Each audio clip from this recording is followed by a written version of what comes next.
विपक्ष की तरफ से पीएम का चेहरा कौन होगा, इस पर कंफ्यूजन की स्थिति लगातार बनी हुई है। मायावती ने ऐलान किया कि बीएसपी अकेले ही सारे चुनाव लड़ेगी, तो अखिलेश भारत जोड़ो यात्रा से दूरी बनाते हुए केसीआर से नजदीकी बना रहे हैं।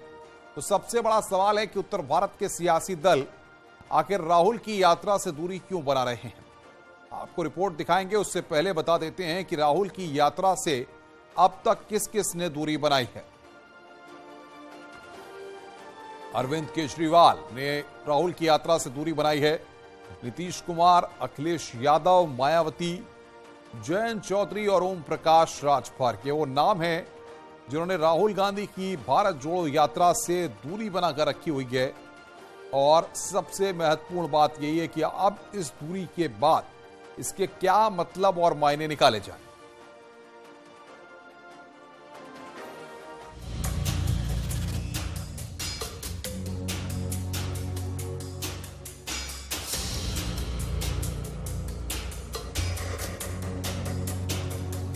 भारत जोड़ो यात्रा अपने अंतिम पड़ाव पर है।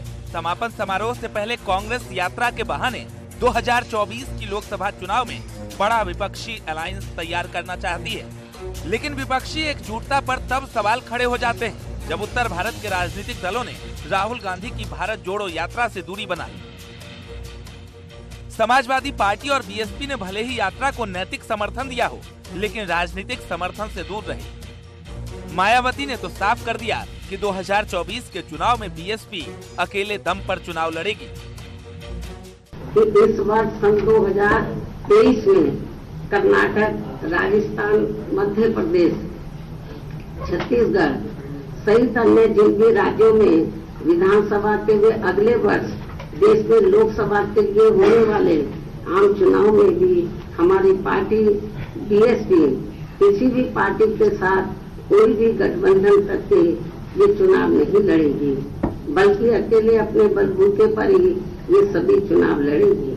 और आज पार्टी की ये नीतिगत घोषणा करना मेरे लिए इसलिए भी जरूरी हो गया है क्योंकि खासकर कांग्रेस व अन्य कुछ और दलों ने भी षड्यंत्र के तहत बीएसपी से गठबंधन करने का भ्रम जानबूझकर अभी से ही फैलाना शुरू कर दिया है। कांग्रेस से एक तरफ मायावती ने मुंह मोड़ लिया तो अखिलेश यादव तीसरे मोर्चे की तैयारी में है, जिसमें कांग्रेस दूर दूर तक दिखाई नहीं दे रही है। अखिलेश यादव कल हैदराबाद के दौरे पर रहेंगे, जहां तेलंगाना के मुख्यमंत्री केसीआर की रैली में शामिल होंगे। ये वही केसीआर हैं जिससे कांग्रेस ने दूरी बनाई और अखिलेश यादव उन्हीं केसीआर से मुलाकात कर तीसरे मोर्चे की तैयारी में है। अरविंद केजरीवाल को न्योता नहीं, केसीआर का नाम शामिल नहीं, अखिलेश यादव का नैतिक समर्थन, मायावती अकेले लड़ेंगी चुनाव, नीतीश खुद पीएम बनना चाहते हैं। मतलब 2024 के रण में जहां एक मोर्चे पर बीजेपी है तो दूसरे मोर्चे पर कांग्रेस पार्टी, और अब तीसरे मोर्चे की रणनीति की तैयारी हो रही है। यानी लोकसभा चुनाव से पहले विपक्ष में एकजुटता की लड़ाई है और राहुल गांधी के लिए इसे जीत पाना लगभग नामुमकिन सा है। जब से अखिलेश यादव जी ने 13 पॉइंट रोस्टर का पूरा मामला चाहे संसद से लेकर सड़क तक हम लोगों ने उठाया, जाति जनगणना का मामला हम लोगों ने उठाया, तब से दलित समाज को जो विश्वास है वो माननीय अखिलेश यादव जी में बहुत बड़ा है। इसलिए 2024 में सीधा सीधा उत्तर प्रदेश में जो मुकाबला है वो बीजेपी आरएसएस बनाम समाजवादी पार्टी का होने जा रहा है। सच ये है कि देश को जोड़ने वाली यात्रा, जिसकी आवाज श्रीनगर से दिल्ली तक ही नहीं इस्लामाबाद तक भी जाएगी, पाक ऑक्यूपाइड में कश्मीर में तिरंगा फहराने तक भी जाएगी। इस यात्रा का तो सभी को समर्थन करना चाहिए। इसमें इब्बट क्यों की जा रही है, ये समझ से बाहर है। तो सवाल ये कि क्या थर्ड फ्रंट के साथ आगे बढ़ने की रणनीति बनाई जा रही है?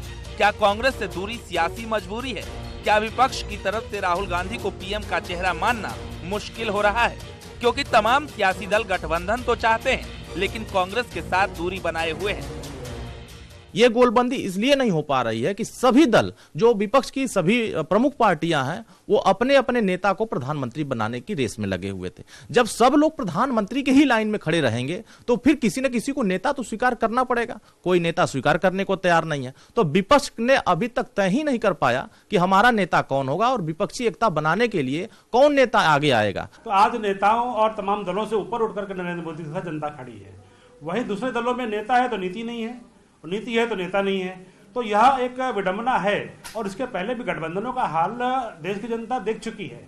चाहे चौधरी चरण सिंह के साथ धोखा दिया हो कांग्रेस ने, चाहे जो है चंद्रशेखर जी को धोखा दिया हो, गुजराल जी को धोखा दिया हो, या फिर जो है देवगौड़ा जी को धोखा दिया हो। तो कांग्रेस की नीति हमेशा नेताओं को धोखा देने की रही है। उत्तर प्रदेश के अंदर भी एक नया प्रयोग हुआ था 2019 में, जब बसपा और सपा मिलकर चुनाव लड़ी थी, लेकिन उसके बाद भी उन दोनों दलों में जो आपस में फूट हुई और उसमें जो है समाजवादी पार्टी फिर हाशिए पे गई। राहुल गांधी के लिए संदेश साफ है, समर्थन तो है लेकिन हाफ हाफ है। एकजुट तो होंगे लेकिन कांग्रेस के साथ नहीं। बीजेपी से तो लड़ेंगे लेकिन चेहरा राहुल गांधी नहीं होंगे। तो अब सवाल ये कि मोदी से मुकाबले के लिए तीसरे मोर्चे से कौन, आखिर कब तोड़ेंगे मौन। Bureau report, news 18।